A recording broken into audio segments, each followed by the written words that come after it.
I'm Deborah, and I was born into what seemed like a perfect family. My dad worked as an engineer at a local factory, bringing home a good paycheck. Mom stayed at home, taking care of the house. Those early years were happy ones, filled with laughter and love. I remember Dad coming home from work, his face lighting up when he saw me. "There's my little princess," he'd say, scooping me up in his strong arms. Mom would smile, watching us from the kitchen doorway. But life has a way of throwing curveballs when you least expect them. I was 7 when everything changed. It started on a regular Tuesday. Dad came home from work looking pale and sweaty. I watched from the stairs as he slumped onto the couch, rubbing his chest. "Maybe you should see a doctor," Mom suggested. Dad shook his head. "Nah, it'll pass. Don't fuss, Sarah." That evening, as we sat down for dinner, Dad suddenly clutched his chest and fell from his chair. Mom screamed, rushing to his side. "Deborah, call 911!" she yelled, her voice shrill with panic. With shaking hands, I dialed the number, telling the operator what happened. The wait for the ambulance felt like an eternity. The next few days were a blur of hospital visits and hushed conversations. Words like heart attack and permanent damage floated around, their meaning lost on my young mind. When Dad finally came home, he wasn't the same. He couldn't work at the factory anymore. Instead, he got a new job in an office, but it didn't pay nearly as well. That's when the fighting started. "We can't afford this, Sarah," Dad would shout, waving bills in the air. "Well, what do you expect me to do about it?" Mom would snap back. "I'm not going to work. That's your job." I'd hide in my room, pillow over my ears, trying to drown out their angry voices. One night, I overheard Mom on the phone with Dad's parents. "You need to help us," she was saying. "We're struggling here." But Grandma and Grandpa weren't having it. "You've got insurance money," Grandma said, her voice crackling through the speaker. "And it's about time you started working too, Sarah. You can't expect John to do it all, especially now." Mom slammed the phone down, muttering under her breath. The fights got worse after that. Mom kept demanding more money, and Dad kept saying we didn't have it. I watched helplessly as Dad grew paler and more tired each day. 3 years after his first heart attack, Dad had another one. This time, he didn't make it. I was 10 years old when I lost my father. After Dad's funeral, things changed fast. I overheard heated arguments between Mom and my grandparents, words flying like daggers. "You're taking everything for yourself," Grandma accused, her voice trembling with anger. "What about Deborah?" John wanted her to be taken care of. Mom's reply was cold. "I'm her mother. I'll decide what's best for her." I didn't understand then what they were fighting about. Money, inheritance, embezzlement. These were just big words to me. All I knew was that Mom seemed different, harder somehow. Before I could make sense of it all, Mom dropped another bombshell. "Deborah, I'm getting married again," she announced one day, not even looking at me as she applied her lipstick. The wedding was a blur. Mom looked happy, but I felt lost. Her new husband, Tom, barely acknowledged me. It didn't take long for me to realize I wasn't part of their plans. One morning, Mom sat me down. "Deborah, you're going to stay with Grandma and Grandpa for a while." "But why?" I asked, fighting back tears. "Tom and I need some time to ourselves," she said, her tone leaving no room for argument. And just like that, I was shipped off to my grandparents' house. It was big and luxurious, nothing like our old home. Grandma and Grandpa were kind, always making sure I had everything I needed. But despite their love, I missed Mom terribly. Months passed. I settled into a routine with my grandparents, finding comfort in their steady presence. But a part of me always hoped Mom would come back for me. Then, out of the blue, she did. "Deborah, pack your bags. You're coming home," Mom said during one of her rare visits. My heart soared. She missed me. She wanted me back. I hugged Grandma and Grandpa goodbye, promising to visit often. But my joy was short-lived. As soon as we got home, I realized why Mom had really brought me back. "This is your baby brother, Jake," she said, handing me a squirming bundle. "You'll be helping me take care of him." Reality hit hard. I wasn't brought back because Mom missed me. I was brought back to be a nanny. My days became a blur of school, chores, and babysitting. While Mom went out with Tom or met her friends, I was left to watch Jake. Homework became an afterthought. Between changing diapers and cleaning the house, there was little time for studying. One evening, as I struggled to calm a colicky Jake while trying to finish a book report, Tom came home early. "Where's your mother?" he asked, frowning at the mess in the living room. "She went out with her friends," I mumbled, bouncing Jake on my hip. He sighed, running a hand through his hair. "I'll take him. You try to clean up a bit." As I picked up toys and wiped down surfaces, I couldn't help but wonder, was this what family was supposed to be like? An absent mother, a distant stepfather, and a child forced to grow up too fast? My life as a makeshift nanny took its toll. I was exhausted all the time, falling asleep in class and forgetting assignments. It didn't take long for my teachers to notice. One day, Mrs. Thompson, my English teacher, pulled me aside after class. "Deborah, is everything okay at home?" she asked, her eyes full of concern. I mumbled something about being tired, but Mrs. Thompson wasn't buying it. A week later, I found out she'd called Grandma, and Grandma, in turn, called Mom. After a heated argument, Mom slammed the phone down and turned to me.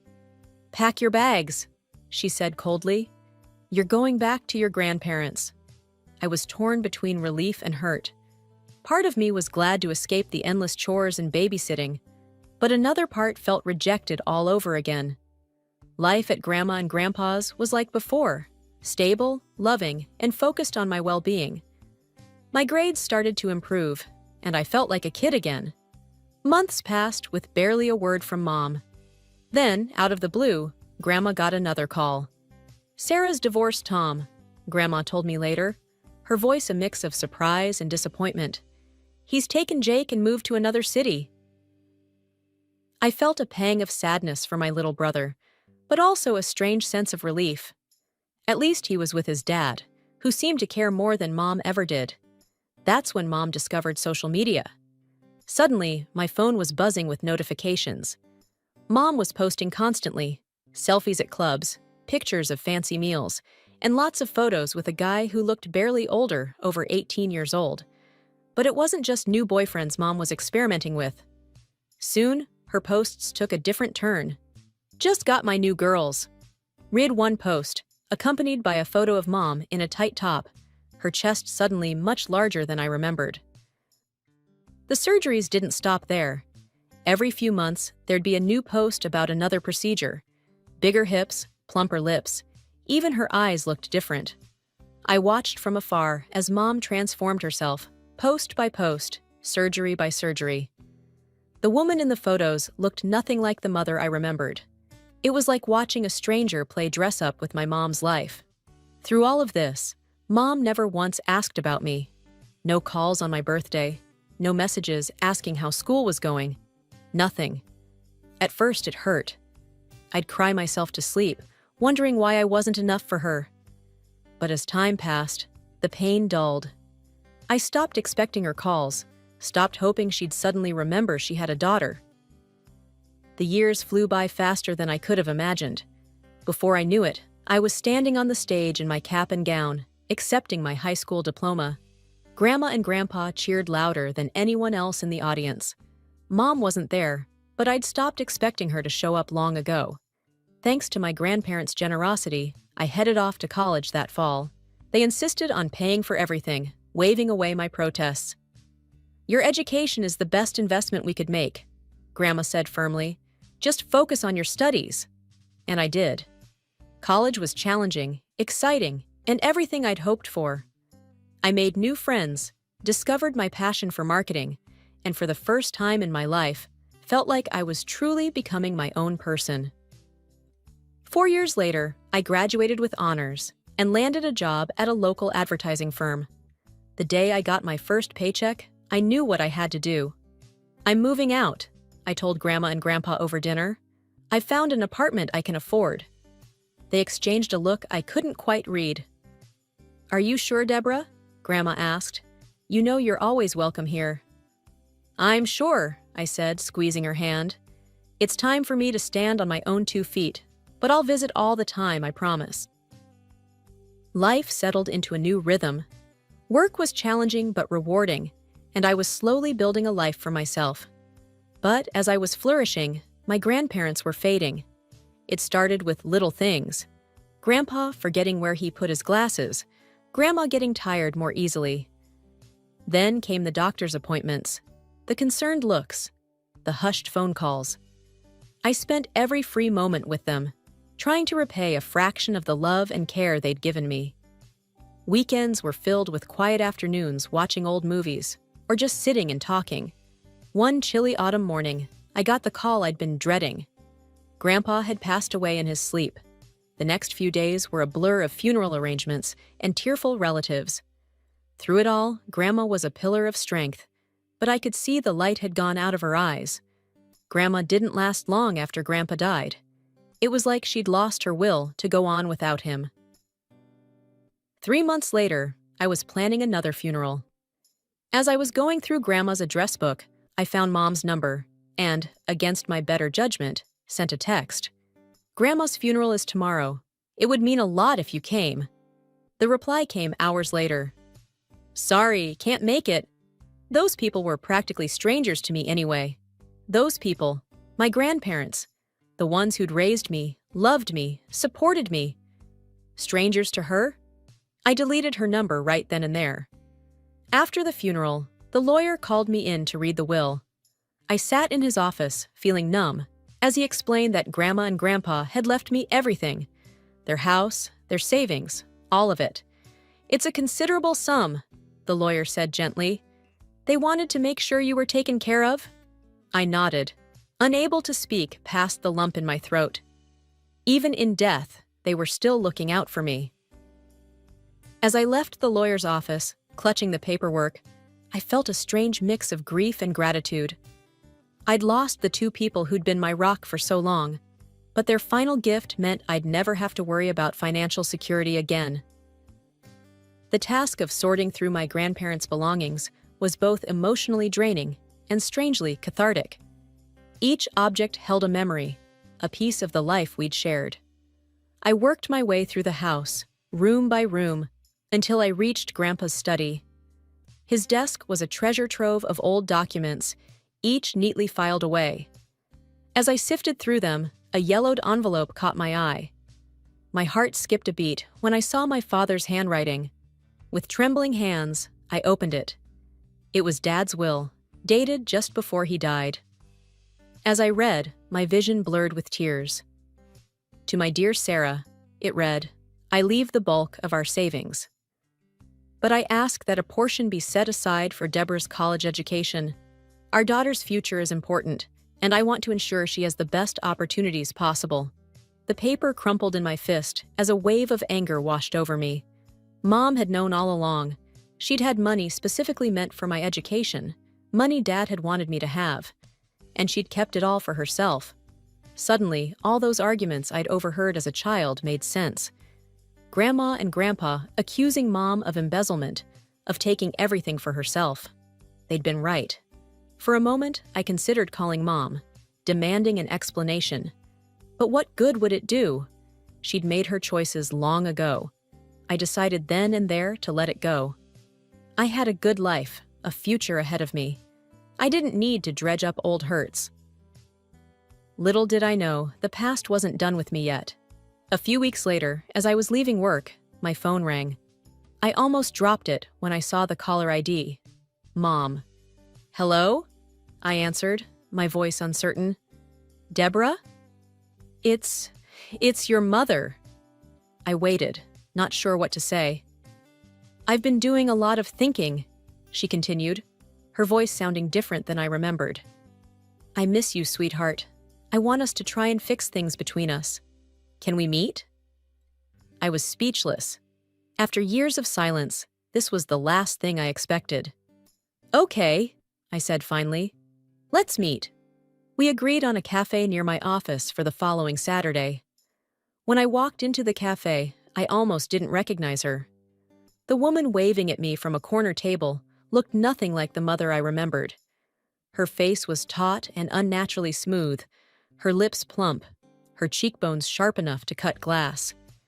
Years of surgeries had transformed her into someone I might have passed on the street without a second glance. We ordered coffee, and for a while, we made awkward small talk. She asked about my job. I asked about her life. It felt surreal, like I was having lunch with a stranger who happened to know details about my childhood. Finally, she reached across the table and took my hand. "Deborah, I owe you an apology. Many apologies, actually. I haven't been a good mother to you." I nodded, not trusting myself to speak. "After your father died, I was lost. I made a lot of mistakes. I pushed you away when I should have held you close. Can you ever forgive me?" I looked at this woman, this stranger with my mother's eyes, and felt a complex swirl of emotions. Part of me wanted to scream at her, to demand explanations for years of neglect, for the money she'd kept from me. But another part, a part I thought had died long ago, just wanted my mom back. "I don't know," I said honestly. "It's been a long time, Mom. A lot has happened." She nodded, looking down at her coffee. "I understand, but I want to try, if you'll let me. I've missed so much of your life. I want to be part of it again, if you'll have me." The next few weeks were surreal. Mom and I met for coffee, went shopping, and even had dinner together a couple of times. It felt strange, like trying on an old sweater that didn't quite fit anymore, but I was cautiously optimistic. One afternoon, as we were finishing up lunch, Mom casually asked, "So, sweetie, did your grandparents leave you anything?" The question caught me off guard. Yeah," I replied hesitantly. "They left me their house and some savings." Mom's eyes lit up in a way that made me uneasy. "Oh, that's wonderful. You know, I've been meaning to ask you a favor." She leaned in, her voice dropping to a conspiratorial whisper. "I'm getting married again, to Daniel. You remember him, right? He's 16 years younger than me. We want to have a bachelorette party, and I was wondering if we could use your grandparents' house. It's such a lovely place for a celebration." I blinked, trying to process this information. "You're getting married? Again?" She waved her hand dismissively. "Third time's the charm, right? So, about the house?" Against my better judgment, I agreed. "Sure, I guess that would be okay." Mom clapped her hands in delight. "Oh, thank you, darling. You won't regret this." The next day, she came to pick up the keys. "I'll give them back at the wedding," she said, handing me an ornate invitation. "1 month from today. I can't wait for you to be there." As I watched her drive away, I felt a mix of emotions. Part of me was happy that Mom wanted me at her wedding. Another part couldn't shake a nagging sense of unease. The weeks flew by, and I was busy with work and my own life. But as the wedding approached, I decided to check on the house, make sure everything was in order for Mom's party. As I pulled up to the curb, I noticed unfamiliar cars in the driveway. Frowning, I walked up to the front door and knocked. A stranger answered. "Can I help you?" he asked, looking confused. "I'm here to check on the house," I said. "I'm the owner." The man's frown deepened. "I think there's been a mistake. My wife and I just bought this house.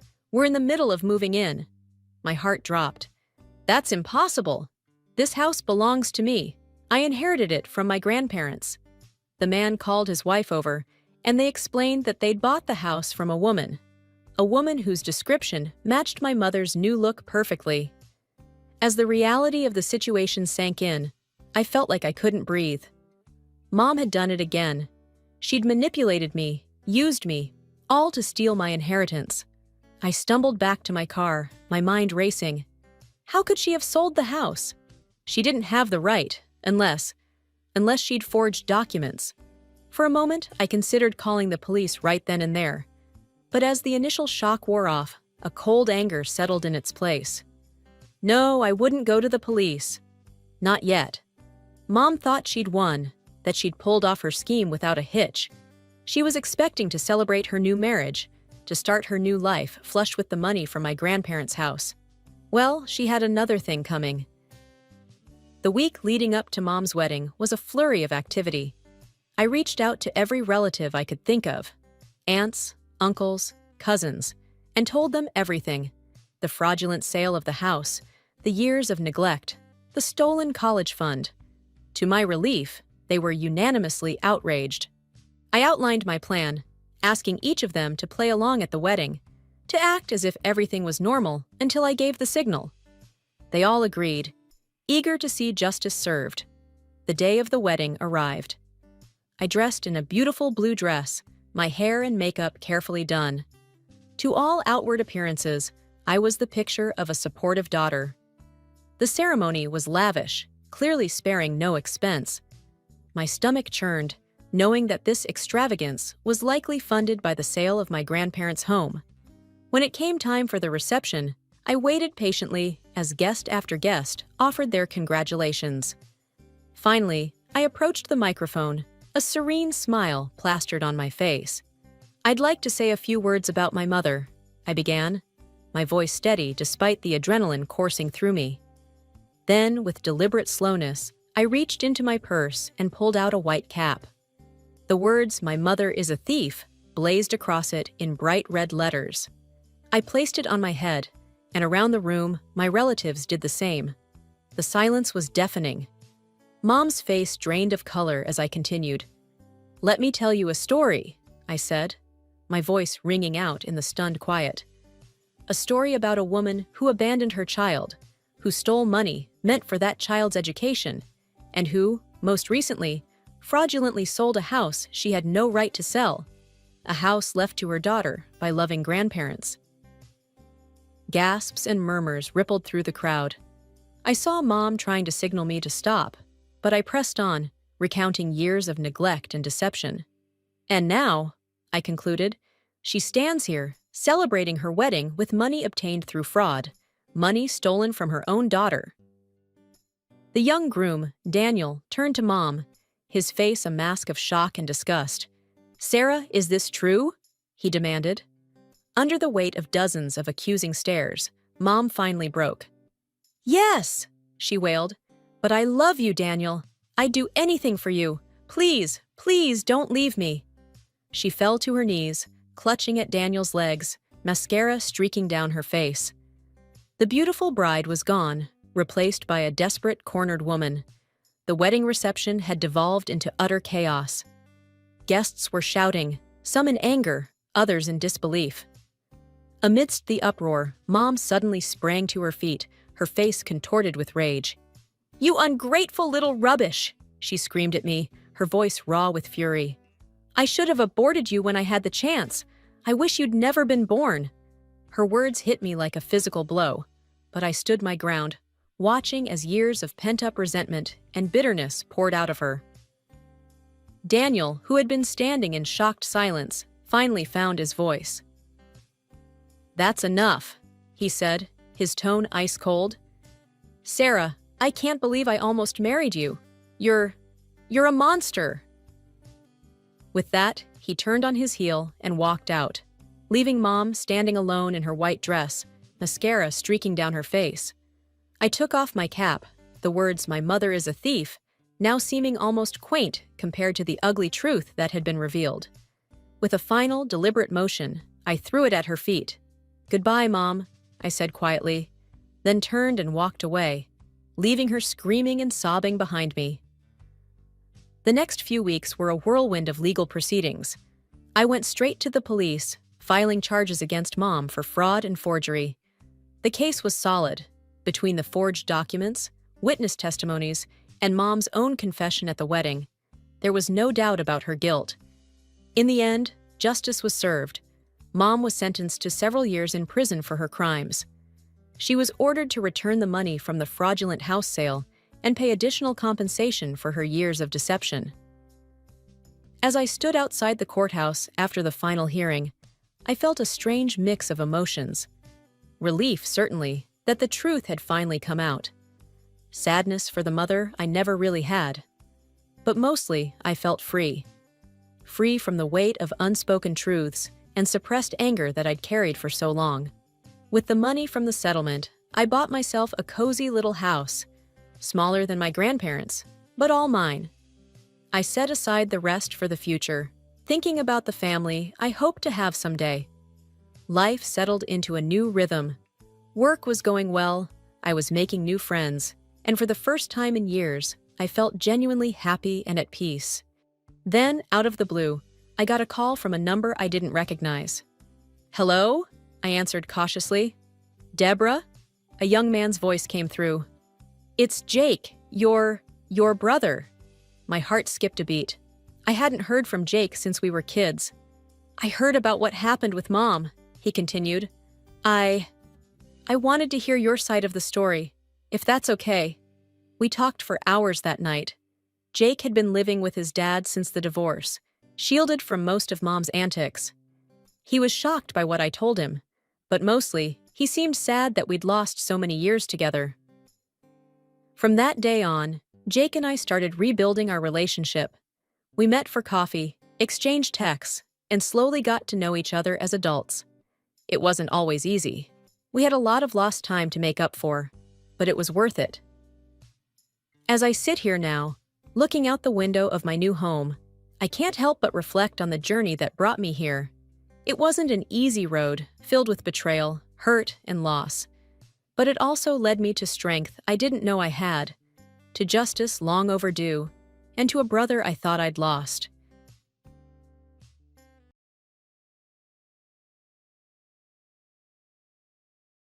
Hi, I'm Mary. Living in Chicago as a 28-year-old marketing executive wasn't just a dream, it was my reality. My corner office at Thompson & Associates overlooked the magnificent skyline, a daily reminder of how far I'd come. But to understand how I got here, I need to start from the beginning. Sweetheart, you're just like your mother, ambitious and unstoppable.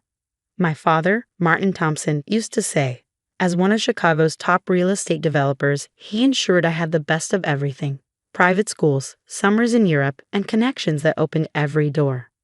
Daddy, guess what? I made senior executive. I had burst into his office last month, beaming with pride. "That's my girl. We need to celebrate," he replied, already calling for Karen, my stepmother. "Maybe we should keep it small," Karen suggested smoothly. "After all, Sandra's engagement party is next week. We wouldn't want to overshadow that." Classic Karen. She always had a way of making sure my younger sister, Sandra, stayed center stage. Not that I minded. I adored Sandra. She was the spitting image of our mother, the one we lost when I was 12 and Sandra was 9. "Promise me you'll always protect your sister," Mom had whispered from her hospital bed. And I did, even when Karen came into the picture 3 years later, with her perfectly coiffed hair and razor-sharp comments. Victor, my investment banker fiancé, was another piece in our family puzzle. Handsome, wealthy, and from the right family, he was everything Dad had hoped for in a son-in-law. Yet Karen always had a way of making her approval conditional. "Are you sure the charity work with burn victims is appropriate?" Karen said one evening, lips pursed. "Your father's worried it might reflect poorly on the family image." "Those people need support," I replied firmly. "The Thompson Family Foundation should stand for more than just galas and photo ops." Karen's subtle manipulations didn't bother me much then. I was too busy living my dream, managing a team at work, planning a wedding with Victor, and running the burn victim support program at Chicago General. Everything seemed perfect, until it wasn't. That night, the rain pounded against my windshield as I drove home late from work, excited to finalize the Thompson Tower marketing campaign. My phone buzzed with another missed call from Victor, who had been distant lately. I chalked it up to wedding stress. Then it happened: screeching tires, blinding lights, metal crunching, heat, darkness. I woke up to the sound of beeping machines and hushed voices. "The burns are severe," a doctor was saying. "She'll need multiple reconstructive surgeries." Through my good eye, I saw Victor standing in the doorway, pale and distant. "Oh God, Mary," he whispered, but something about him felt off. In the days that followed, Victor's visits became shorter. He avoided looking at me, his phone always in hand. One day, he finally said it. "The scarring, it's permanent," he mumbled, not meeting my gaze. When Dad finally came to visit, Karen clung to his arm.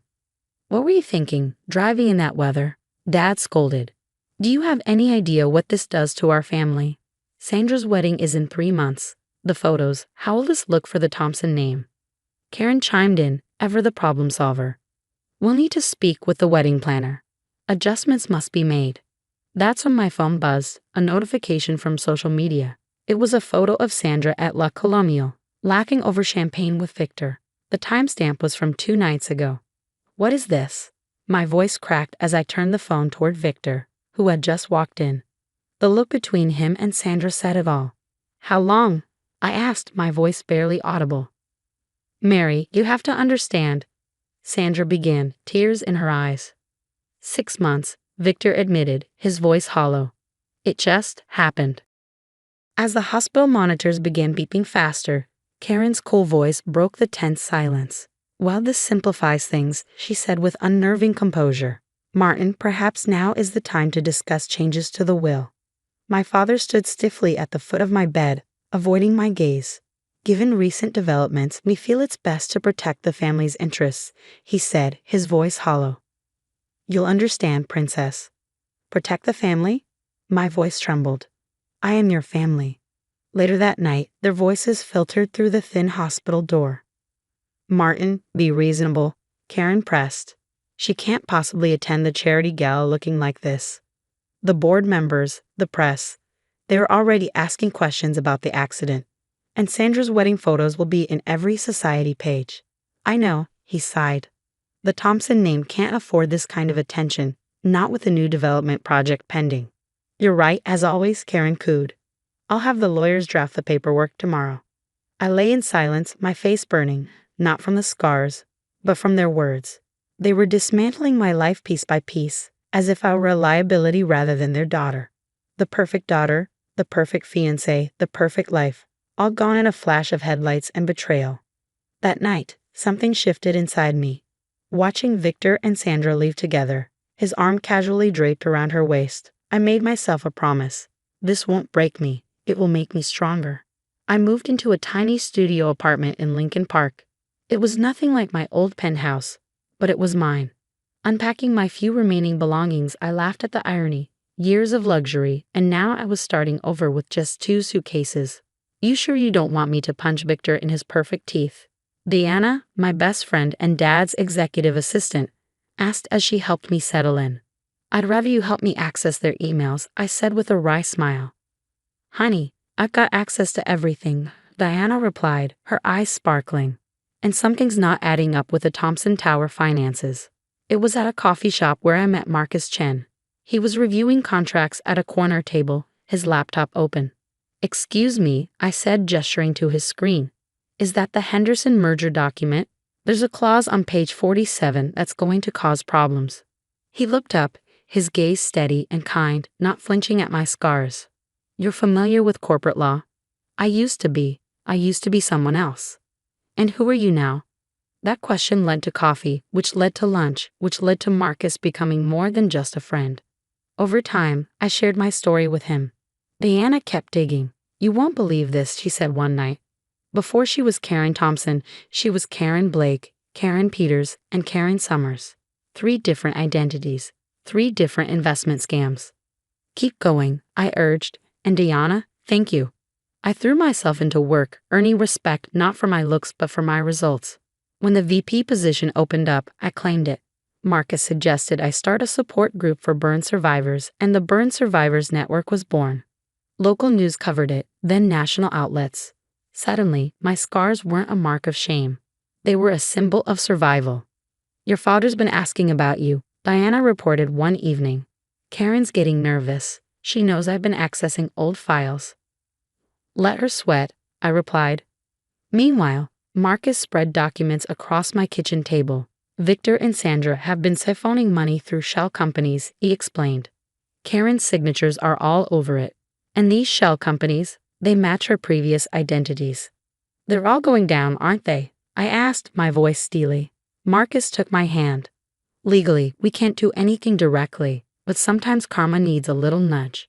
The evidence was damning. Fraudulent contracts, embezzled funds, Karen's hidden past. The SEC would be very interested in these trading patterns, Marcus mused. And the press would love a story about society's perfect couple building their dream wedding on stolen money, Diana added. I looked at my reflection in the window. My scars told a story of survival, but they had also taught me an invaluable truth. Sometimes the prettiest faces hide the ugliest truths. Send copies of everything to my private server, I said, determination hardening my voice. I told Diana and Marcus, make sure we're legally protected. Already done, Diana said. Now we wait. The old Mary might have wanted immediate revenge, but scars, both physical and emotional, had taught me the value of patience. After all, some burns take time to fully surface. The morning of Sandra's wedding dawned clear and beautiful. Everything was picture perfect until the FBI arrived. From my office, I watched the chaos unfold as news alerts began flooding in. Prominent Chicago banker arrested for massive securities fraud. The headlines grew more damning with every hour. Remember me, Karen? A woman's voice cut through the disrupted ceremony. Or should I say Elizabeth Morgan? You ruined my family in Boston 10 years ago. More victims came forward, and Karen's meticulously crafted facade crumbled. Reporters unearthed her trail of deception across 3 states, 3 identities, and countless scams. Diana texted me. The board has called an emergency meeting. Martin is being forced to step down. The SEC froze all accounts. I sipped my coffee, watching the empire my father had built unravel. The Thompson Tower project, Victor and Sandra's personal piggy bank, was exposed, millions siphoned and laundered through Karen's network of shell companies. Sandra stormed into my office that afternoon, looking nothing like a bride. Gone was the wedding gown, replaced by designer casual wear that would soon be all she had left. You knew, didn't you? She accused, her voice breaking. Like you knew about Victor while I was planning my wedding. I replied coolly. The mansion was listed for sale within days. Martin moved into a modest condo, his social standing in tatters. Karen faced charges in 3 states, and Victor and Sandra turned on each other to negotiate lighter sentences. 5 years passed. The Burn Survivors Network had grown into a national organization, featured on media platforms across the country. My PR firm, Phoenix Communications, specialized in crisis management, a fitting irony given the spectacular downfall of my own family. Mary, Marcus said one afternoon, stepping into my office. The view from my corner suite made my old one look modest. Your father's here. Martin shuffled in, looking older and defeated. Princess, he said softly. I was wrong about everything. Can we? No, I said firmly, cutting him off. Please, I've lost everything. You lost me first, I replied. Remember when these scars meant more to you than your daughter's heart? I can't give you back what you threw away. He lowered his head, and for the first time in my life, I felt no need to soften my words. The next month, Forbes featured me in a cover story, Phoenix Rising. How Mary Chen turned personal tragedy into triumph. Meanwhile, Karen served time for fraud, and Victor and Sandra faced their own legal battles. Their lavish society wedding had been replaced by separate court dates. Martin lived alone, his calls unanswered, his legacy in ruins. Marcus wrapped his arms around me as we read the article. They got what they deserved, he said. No, I said, gently touching my scar. They got what they earned. Every choice, every betrayal, every time they chose image over love. It all caught up with them. My phone buzzed with another interview request. The scars my father had once seen as shameful had become symbols of resilience for thousands.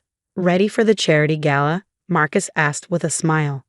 I nodded, remembering Karen's cutting words about my tainting the family image. Now that tainted image graced magazine covers while Karen wore prison gray.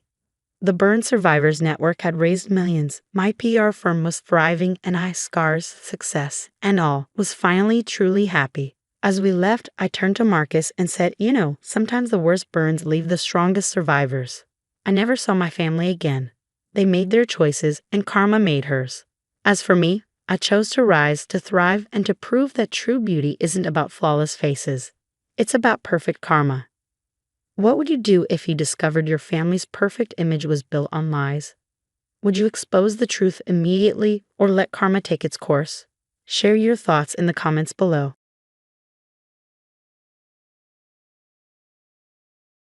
Hi, everyone.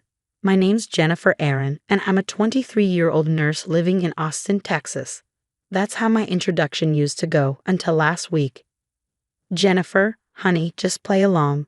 my mom, Susan, said as she adjusted her hair in the mirror. Alex makes me feel young again, and I don't want anything ruining this. Mom, you're asking me to pretend to be your sister. Can you even hear yourself? She sighed, her patience thinning. Your father's been gone for 15 years. It's time we moved on. Alex is different, successful, respected, wealthy. And Dad's memory, all those photos, the life you built together. None of that matters anymore. Don't be bitter, sweetie. It doesn't suit you, she replied, her voice coated in condescension. At first, it seemed like a bizarre one-time request, but things escalated quickly. At the grocery store, restaurants, even church, she introduced me as her baby sister, Jennifer. Isn't she precious?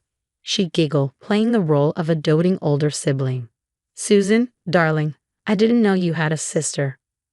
Mrs. Henderson, our town's biggest gossip, practically squealed in the supermarket. Oh yes, our parents had me quite late. Mom lied effortlessly. Jennifer's been living with me since they passed. I froze as I watched my childhood vanish in real time. My Aunt Patricia even joined the charade.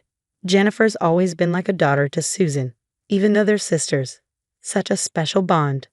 It wasn't long before my best friend, Rachel, caught me crying in the hospital break room. This is insane, Jennifer. Your mom's taking this way too far. What can I do? She's threatening to pull her co-signing from my nursing school loans if I don't go along with it. I still have 2 years of payments left. The situation spiraled further when Alex's daughter, Madison, knocked on my door one evening. Something's not adding up about your sister, she said, studying me carefully. Madison, it's complicated. No, what's complicated is watching my father fall for another gold digger. But this time, it's different. The way Susan talks about you, it's like she's trying to erase something. And Madison wasn't wrong. Over the following weeks, Mom's transformation became even more surreal. Designer clothes replaced her nurse scrubs. Her accent changed. She dropped a full decade off her age. One night, I overheard her telling Alex, Jennifer and I grew up in Connecticut, but we moved here after our parents' accident. She crafted an entirely new backstory. The final straw came when I found my birth certificate in the trash, torn to pieces. A new version appeared in Mom's files, listing her as my sister and 2 fake names as our parents. When she caught me staring at the altered documents, her voice softened. Remember who supported you all these years, who took extra shifts to put you through school. The least you can do is help me find happiness. I barely recognized her anymore. Her lies all came to a head at the wedding. Ladies and gentlemen, Alex's voice boomed across the reception hall. I'd like to propose a toast to my beautiful bride, Susan, and welcome her beloved sister, Jennifer, to our family. The crowd cheered as I forced a smile, gripping my champagne glass so tightly I thought it might shatter. Susan looks barely 30, Mrs. Henderson gushed to her gossip circle. Thank you, Mom replied sweetly. Jennifer has been my rock since our parents' passing. Later that evening, I overheard Madison in the hallway. Dad, don't you think it's weird? I looked up Susan's background and things don't add up. Madison, stop being paranoid. Not every woman is like your mother. I slipped away to Mom's home office, searching for my grandmother's will. What I found instead were altered inheritance documents. My claim had been erased, replaced by her fictional sister narrative. Looking for something, Mom's voice startled me. You changed the will. That was Grandma's money for my education. Lower your voice, she hissed. Alex can't know about my real age or your inheritance claim. I'll handle your education. Just stick to the plan. The next week, my student loan officer called. Miss Aaron, your cosigner has requested removal from your loans. She can't do that. I still have 2 years of payments left. Then you'll need to find a new cosigner or pay the balance in full. I broke down in Rachel's apartment that night. She's systematically erasing everything about my childhood. I sobbed. Jennifer, this isn't just wrong. It's illegal, Rachel said, her face grim. The next day, she showed me a society page article about Mom's charity work. The dates didn't match her new backstory. That's when I decided to meet with Kevin Matthews, a local investigative journalist. What made you suspicious? Kevin asked, leaning forward in the coffee shop. Public records, I explained. He slid a file across the table. Inside were documents revealing another marriage, another child she'd abandoned, just like she was trying to erase me now. Madison had been helping me dig deeper into the mess. I found discrepancies in my dad's financial accounts, she revealed one evening, her voice low. That night, Mom cornered me as soon as I got home. I saw you with that reporter, Jennifer. Remember our agreement about your loans? You mean your threats? I shot back. I'm giving you a better life. Look at this house, these opportunities. By erasing me? By stealing my identity for credit cards? You ungrateful little. Susan, darling. Aunt Patricia stumbled in, already tipsy, cutting her off. Oh, sorry to interrupt your sisterly chat. It's fine, Patricia. Jennifer was just leaving, Mom said, her tone clipped. But I didn't leave. Not yet. I turned to Aunt Patricia, just like that other girl left, the one from Nevada. The words escaped before I could stop them. Mom's face went pale. What is she talking about, Susan? Patricia slurred, confusion etched across her face. Nothing. She's confused. But I wasn't confused anymore. Every lie, every manipulation, every stolen document, it was all falling into place. A few days later, my cousin Amy handed me a stack of old photos. I found these in my mom's attic. Look, this one's from your 5th birthday party. There's Aunt Susan cutting your cake. These are great, but we need more, I said, flipping through the pictures. Madison called that night. Jennifer, I found something else in my dad's study.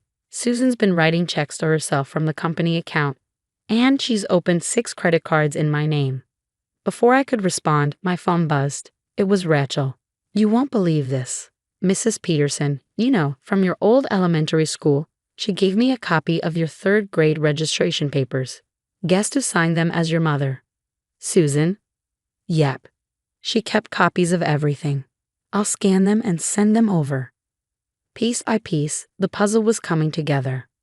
Kevin, the journalist, slid into our regular booth at the diner the next day, his laptop already open. I found something big, he said, pushing the screen toward me. There it was, her first marriage, Gregory Phillips, Las Vegas. They had a daughter named Emma. What happened to them? I asked, my stomach churning. Gregory's serving time for fraud. But the interesting part, Susan testified against him in court. The daughter disappeared from all records after that. It's eerily similar to what she's doing now. The break room at the hospital became my makeshift office between shifts. I documented everything. Dr. Torres, my childhood pediatrician, provided my medical records. I delivered you Jennifer, he confirmed. I remember Susan holding you for the first time. Aunt Patricia, wine on her breath, broke down one night. Your mother made me promise, she confessed. But I can't keep lying. She forged your grandmother's will. She said it was for your own good. Madison, constantly digging, texted me updates. Quarterly reports show huge discrepancies in Dad's company finances. Susan's been cooking the books. Kevin helped me trace her pattern over the past 20 years. Multiple identities, multiple cities. She targeted wealthy men, crafted new personas, and left destruction in her wake. Rachel helped me organize the evidence chronologically. My birth certificate, torn but restored. School records and registration forms signed by Susan as my mother. Medical files from my infancy. Photos proving the life we once had. Bank statements showing identity theft. Forged documents. Don't forget the videos, Madison said, handing me a flash drive. Every public event where she introduced you as her sister. Every contradiction in her story. My phone lit up with a text from Mom. Coming to Alex's charity gala tomorrow night. Another buzz followed, this time from Aunt Patricia. Susan's nervous. She knows you're up to something. I stared at the wall in my small apartment. A college of evidence meticulously organized. Years of lies, manipulation, and fraud were pinned up like a macabre work of art. Mom had taught me to keep everything, every receipt, every document, every trail of proof. Always have evidence, she'd say. How ironic that I was now using her own lesson against her. You sure you want to do this? Rachel asked, handing me another folder. She gave me no choice, I replied, scanning the last piece of my arsenal. She tried to erase me, my identity, my past, my future. She doesn't get to win. Kevin called as I zipped the evidence into a sleek black folder. Everything's ready. Once this hits, there's no going back. Good, I said, my voice steady. Let's see how she likes having her life erased. The night of Alex's charity gala was a spectacle. Chandeliers sparkled overhead, and the elite mingled in designer gowns and tailored suits. I lingered by the door, my heart pounding as I watched the night unfold. Then, it happened. "Have you seen these documents, Mr. Cooper?" one of Alex's business partners asked, holding up a USB drive. I had ensured it found its way into their hands anonymously earlier that day. Across the room, I watched Alex's face turn ashen as he scrolled through the files. "Alex, darling, what's wrong?" Mom's perfectly manicured hand touched his arm, her voice oozing concern. "These financial records, Susan," he choked out. "What have you done?" The whispers began immediately. Partners huddled together, their phones lighting up with the files I'd exposed. Mom's frozen smile faltered as her eyes darted across the room. "Ladies and gentlemen, Kevin Matthews, the journalist," announced with a champagne glass in hand. Tonight's edition of the Daily Tribune features an intriguing story about identity theft and family fraud. Complimentary copies are being distributed now. "This is all a misunderstanding," Mom protested, her voice rising. "A misunderstanding?" A woman pushed through the crowd. "Like how you testified against my father and abandoned me 20 years ago." It was Emma Phillips, Mom's long-lost first daughter. The room erupted. Mrs. Henderson's gossip circle transformed into an impromptu tribunal. "She told me she was only 35. She said her parents died in Connecticut. She claimed Jennifer was her sister." Two officers stepped forward as if on cue. "Susan Cooper, you're under arrest for identity theft and financial fraud," one announced, pulling out handcuffs. "Jennifer, tell them the truth," Mom cried, mascara streaking her face. "I am telling the truth, Mom," I said, my voice firm. The aftermath was as spectacular as it was devastating, for her, at least. Alex's divorce lawyers were relentless. Every penny Mom had stolen, every account she'd opened in my name, every forged document, it all came crashing down. "I can't believe she did this to both of us," Madison said as we watched the news together. "The investigation reveals Susan Cooper operated similar schemes in 3 states," the reporter announced. "With Mom in custody, I focused on rebuilding my life. The hospital promoted me to charge nurse, recognizing my strength through the ordeal." Kevin met me for coffee one morning. "Your story has helped identify similar fraud cases across the country," he said. "You've helped countless others by coming forward." Rachel started a support group for identity theft victims, and I received a community leadership award for my work with survivors. Emma and I became close, founding a nonprofit to help children of con artists rebuild their lives. "We're real sisters now," Emma said with a smile, not the fake kind Mom tried to create. One day, my phone buzzed with a text from Mom. "I'm sorry, can we talk?" I stared at it for a moment before deleting it. Some people don't deserve second chances. As I walked into the hospital for my shift, head held high, I smiled. The truth had set me free, while lies had left Mom with nothing. Would you forgive your mother if she erased your identity, stole your inheritance, and destroyed your past just to marry a rich man? Let me know in the comments below.